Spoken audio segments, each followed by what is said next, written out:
Dans la matinée du 3 mars 1993 à Silver Spring, au Maryland, Vivian Rice s'arrête chez sa sœur en se rendant à son travail. En arrivant, elle constate rapidement que quelque chose n'est pas normal. Les deux portes du garage sont ouvertes et aucune trace de la mini-fourgonnette de sa sœur n'est visible. À l'intérieur de la maison, elle découvre l'horreur, un brutal triple homicide commis par l'un des tueurs les plus redoutables que le FBI ait jamais traqué. Au comté de Montgomery, au Maryland, un agent de police répond à l'appel désespéré de Vivian Rice. Il découvre le corps d'une femme assassinée. Derrière la porte d'entrée, il trouve également le corps d'une seconde femme et celui d'un jeune garçon, apparemment tué dans son lit. Tout au long de la journée et une partie de la soirée, les détectives examinent la scène à la recherche d'indices, fouillant méticuleusement l'intérieur et l'extérieur de la maison.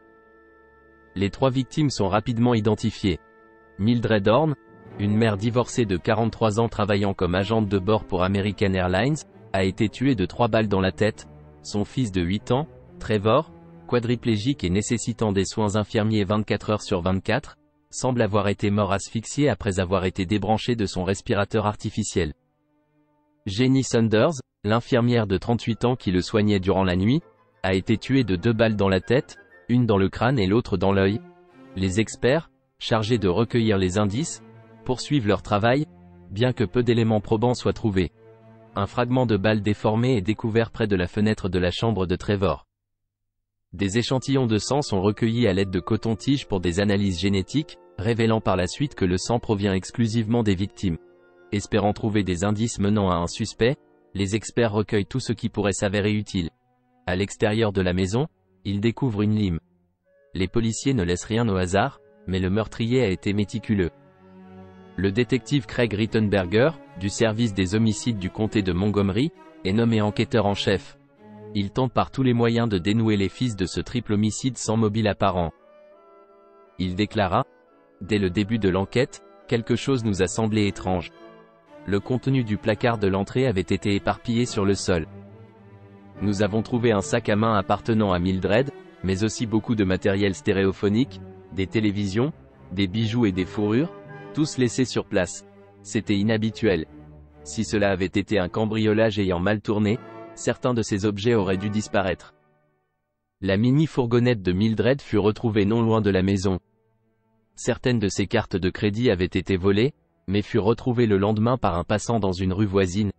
Ainsi, le cambriolage ne semblait pas être le mobile du triple homicide.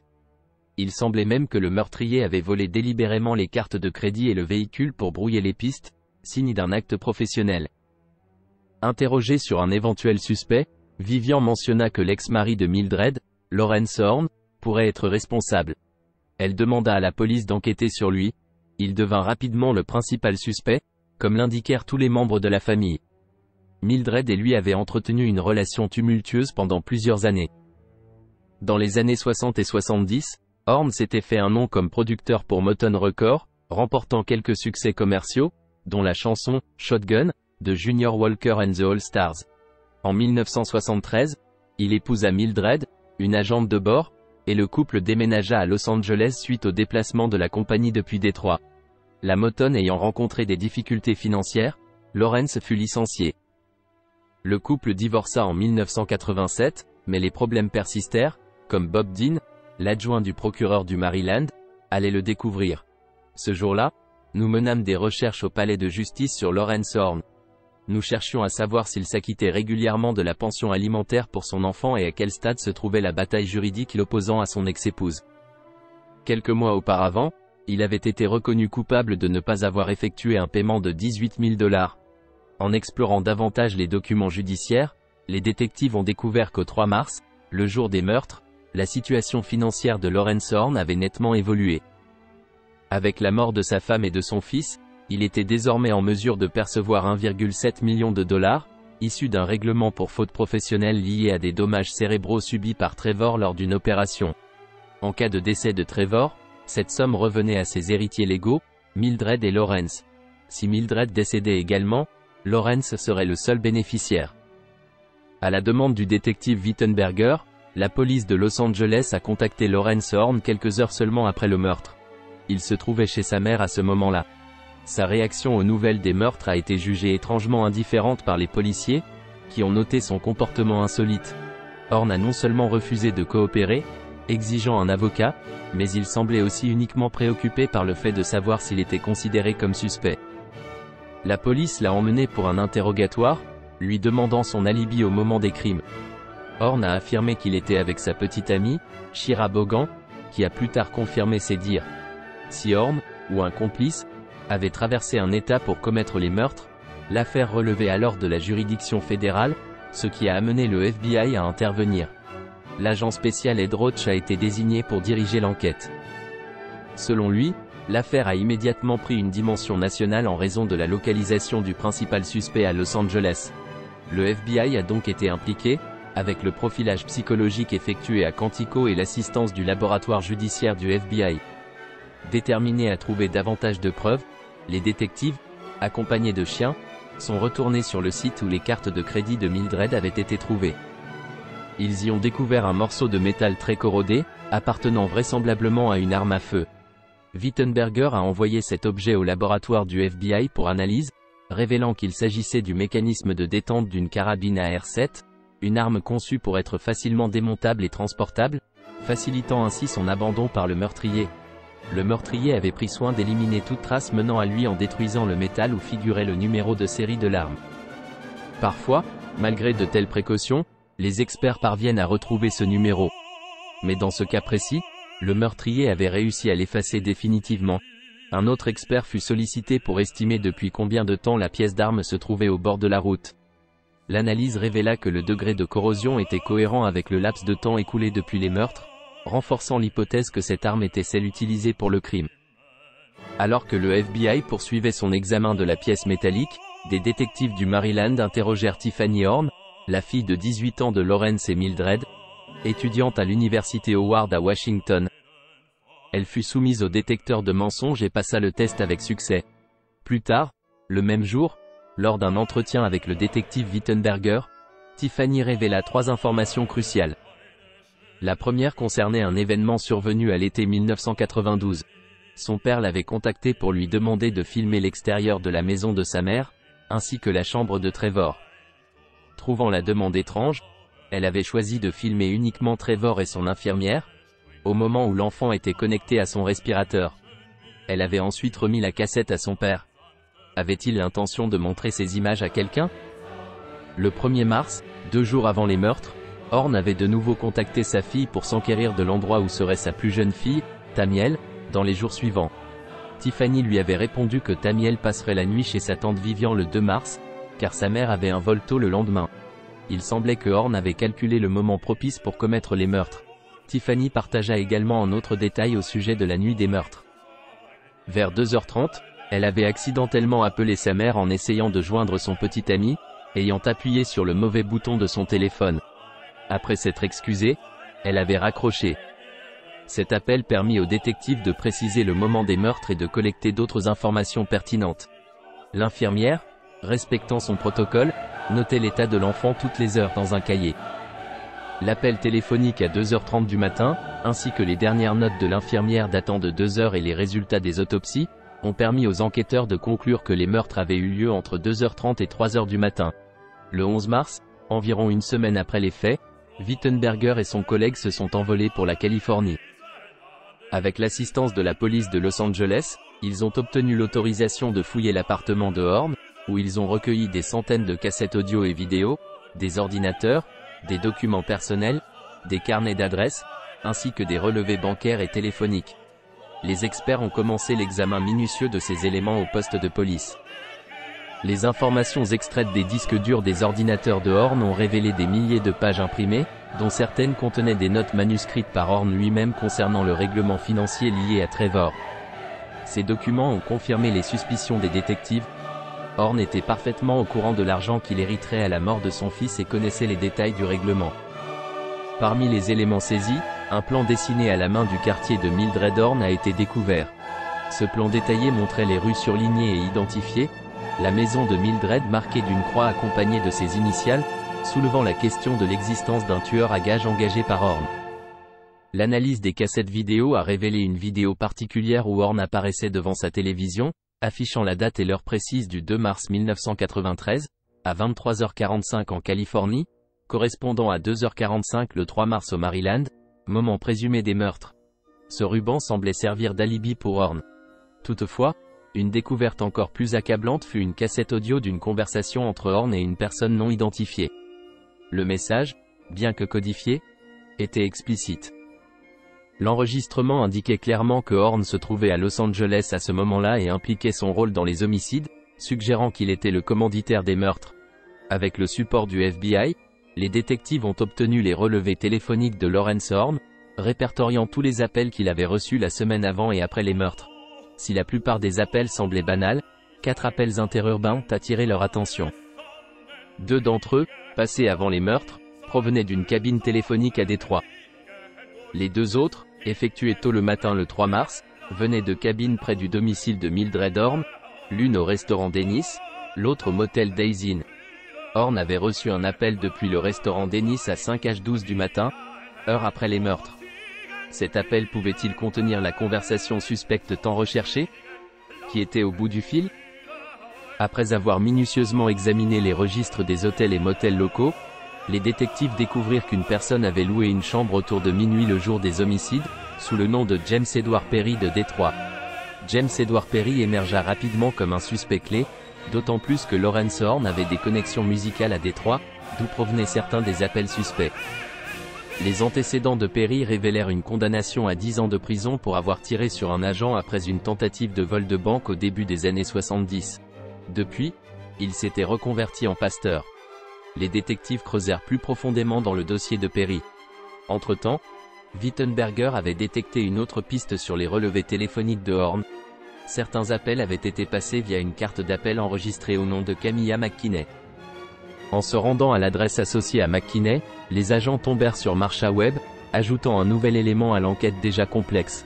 Marsha Webb, cousine de Lawrence Horn, a expliqué que Horn lui avait demandé de se procurer cette carte d'appel pour son travail, en utilisant un faux nom par crainte que la demande soit refusée. L'analyse des relevés de cette carte a révélé des appels initiés près d'1 an avant les meurtres et se poursuivant quelques mois après ceux-ci. Les enquêteurs ont découvert que de nombreux appels en 1992 et 1993 avaient été passés depuis des cabines téléphoniques à Los Angeles, situées près de la résidence de Horn, à destination de la résidence de James Perry à Détroit. De manière similaire, plusieurs appels ont été faits depuis des cabines téléphoniques à Détroit, principalement de l'est de la ville où Perry résidait, vers la résidence de Horn. Cette découverte a mené les détectives à supposer que Perry cherchait à recevoir le reste de son paiement et que Horn attendait probablement de recevoir le règlement d'assurance pour son fils. La tâche de relier directement les appels téléphoniques au suspect s'annonçait ardue, nécessitant un travail méticuleux pour consigner le numéro de chaque appel, l'heure précise et les localisations exactes des 2 hommes au moment des appels. En septembre 1993, l'enquête s'est intensifiée autour de James Perry, qui a été mis sous surveillance constante, 24 heures sur 24 et 7 jours sur 7, par la police d'État du Michigan et le FBI. Ces efforts conjoints ont mené à l'observation de Perry en compagnie de Thomas Turner, identifié grâce à ses plaques d'immatriculation comme étant un autre cousin de Lawrence Horn.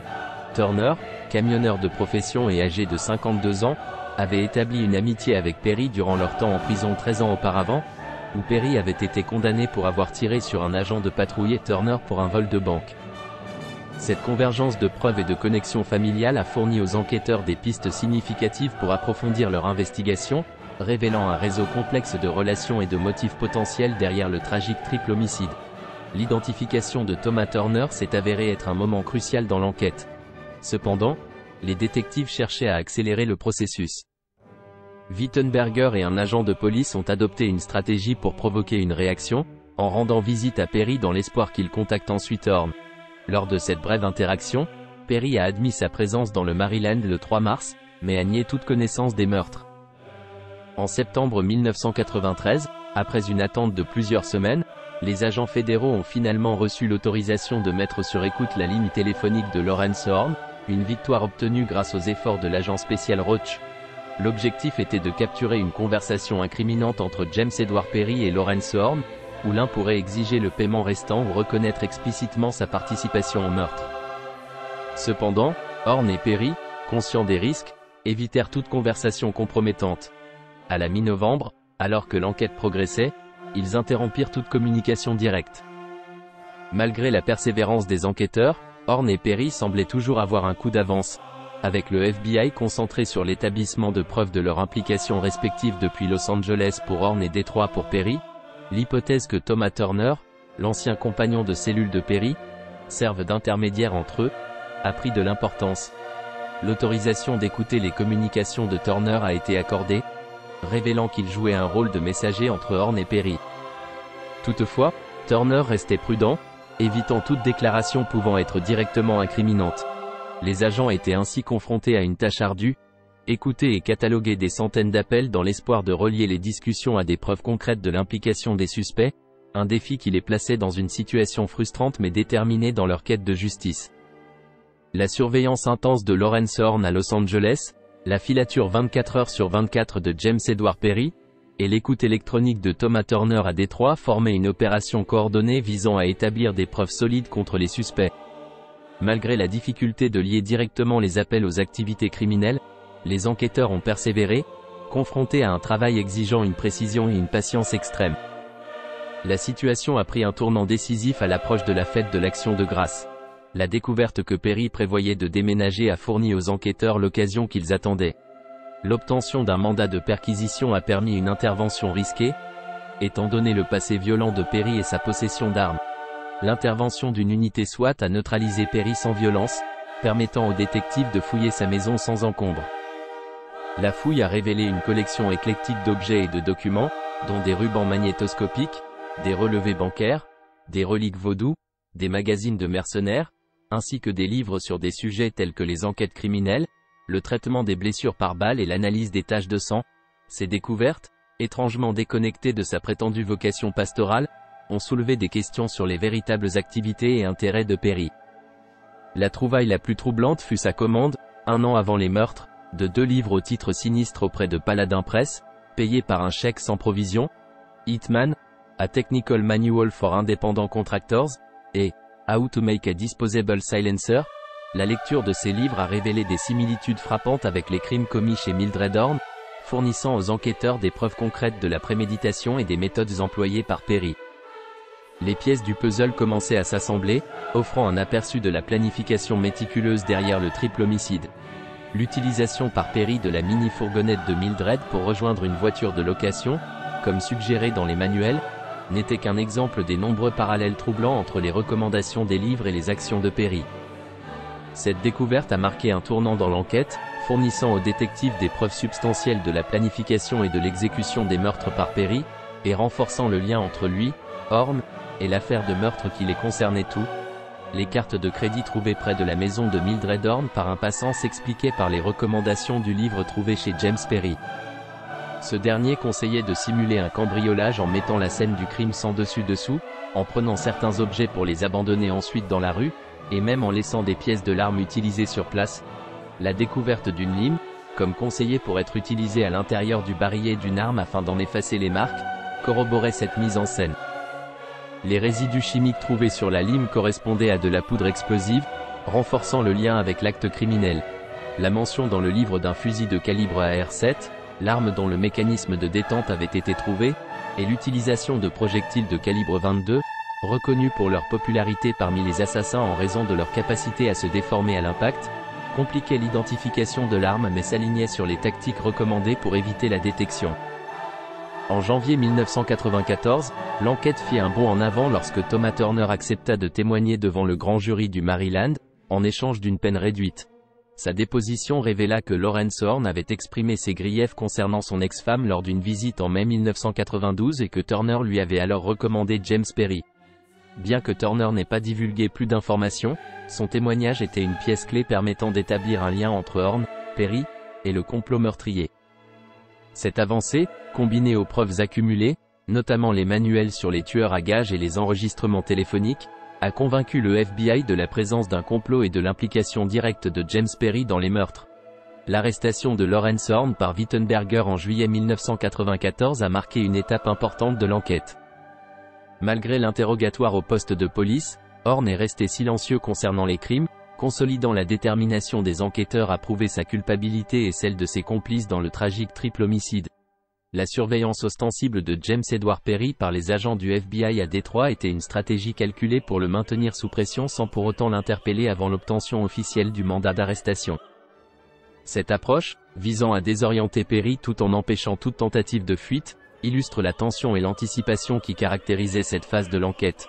La décision de Perry de se rendre au bureau du FBI pour déposer une plainte, sous l'œil vigilant des agents, fut ironiquement opportune. Juste à ce moment, les mandats d'arrestation venant d'être finalisés, l'agent spécial Roach était prêt à le recevoir. La confrontation entre Perry et Roach, dans laquelle Perry questionna les intentions du FBI, ne fit qu'anticiper l'inévitable. Son arrestation pour triple meurtre au premier degré, confirmée par un appel du comté de Montgomery au Maryland. Cependant, l'arrestation de Perry et Horn soulevait une question cruciale non résolue. Comment Horn avait-il rémunéré Perry pour l'exécution des meurtres? Cette interrogation clé concernant le mode de paiement entre le commanditaire et le tueur à gages était essentielle pour comprendre pleinement la dynamique du complot et pour établir un lien financier direct qui pourrait servir de preuve supplémentaire contre Horn. La résolution de cette question serait déterminante pour le succès de l'accusation et pour dévoiler l'étendue de la conspiration orchestrée pour commettre ces crimes atroces. Le même jour, les agents du FBI de Détroit attendaient la signature d'un juge sur le mandat d'arrestation de Perry. Pendant ce temps, ils le surveillaient à découvert. Cette tactique met le suspect mal à l'aise et on peut ainsi s'assurer qu'il ne prendra pas la fuite. Ce n'était pas censé être une surveillance discrète. Nous nous préoccupions peu qu'il voie les agents ou non. Nous voulions simplement ne pas l'affronter avant la signature des mandats. Une fois la procédure terminée, les agents pourraient procéder à l'arrestation de Perry. Mais entre-temps, ils se contentaient de le suivre, sachant qu'il était au courant de leur manœuvre. Ils ne le laissaient pas des yeux une seconde. Perry était de plus en plus énervé par cette filature. Mais le FBI n'abandonnait pas. Perry semblait se demander ce que les agents fédéraux cherchaient à faire, mais il était plus irrité qu'inquiet. Il partit en voiture sous le regard des agents. Ces derniers ne savaient absolument pas où il se dirigeait, mais ils le suivirent. Il s'arrêta et fit monter un ami. L'homme n'était pas connu des agents. Les deux hommes partirent à bord de la voiture de Perry avec la voiture du FBI sur les talons. Puis les agents, incrédules, comprirent où Perry se rendait. Il était si furieux qu'il avait décidé de porter plainte. Il se rendit directement au bureau du FBI de Détroit. Perry ne pouvait pas arriver à un meilleur moment. Les agents du FBI venaient tout juste de compléter les mandats d'arrêt. Perry demanda à rencontrer un agent. On lui accorda immédiatement le rendez-vous. Le commis avisa l'agent spécial Roach. Pendant que les agents vérifiaient qu'il n'était pas armé, Perry fut mis en présence de Roach. Il lui demanda s'il comptait l'arrêter ou s'il avait simplement décidé de le harceler. Nous lui avons dit que nous attendions simplement un appel du comté de Montgomery au Maryland, nous confirmant que les mandats avaient été signés et qu'il était accusé de 3 meurtres au premier degré. L'appel a eu lieu quelques minutes plus tard. Nous lui avons alors annoncé qu'il était en état d'arrestation.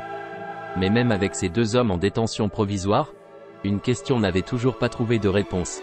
Si Perry était le tueur à gages, comment Horn l'avait-il payé?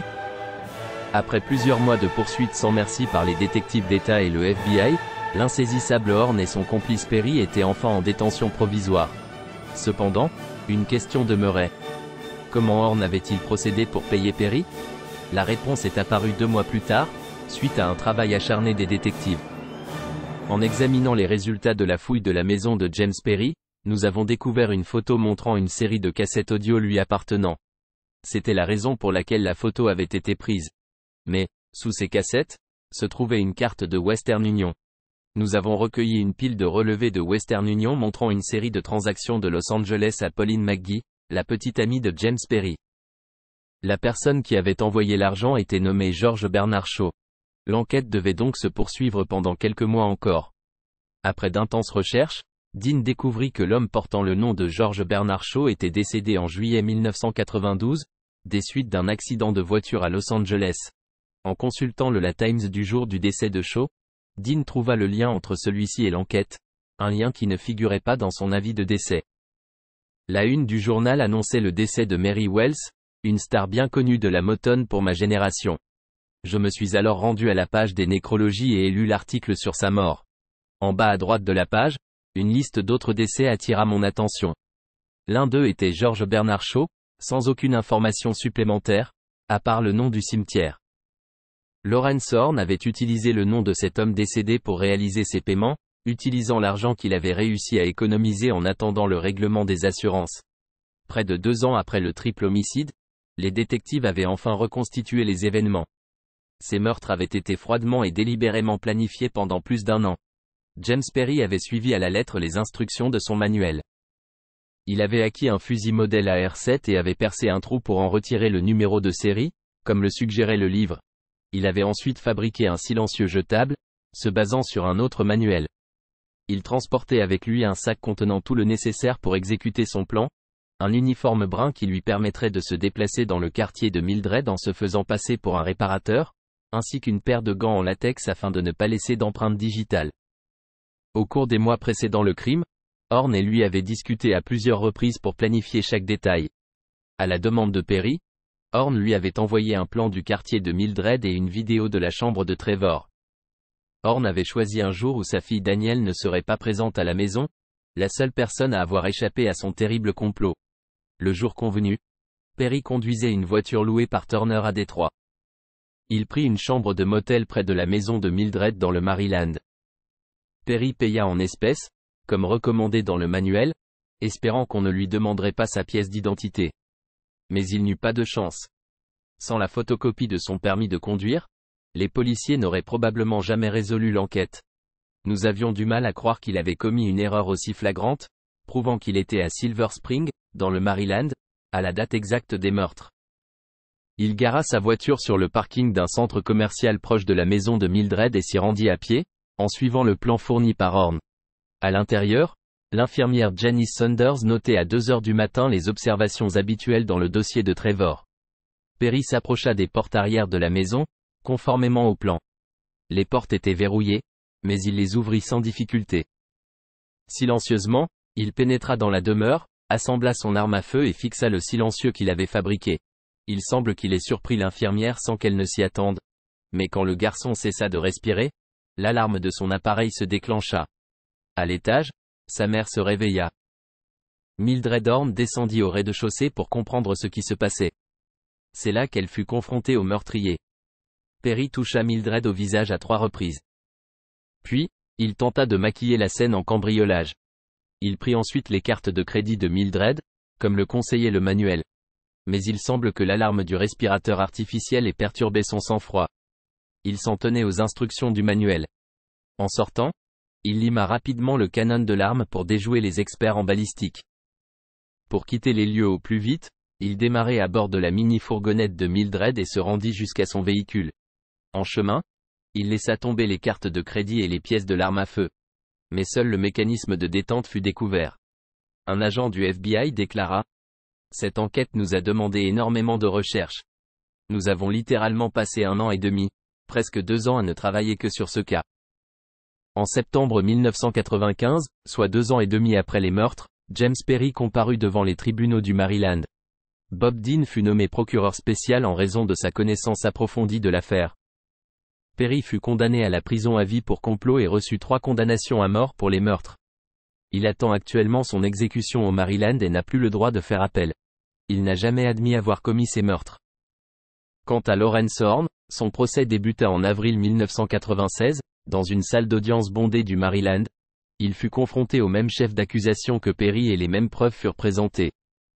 À nouveau, Bob Dean était le procureur spécial. Après 5 semaines de procès, le jury trouva Horn coupable de tous les chefs d'accusation.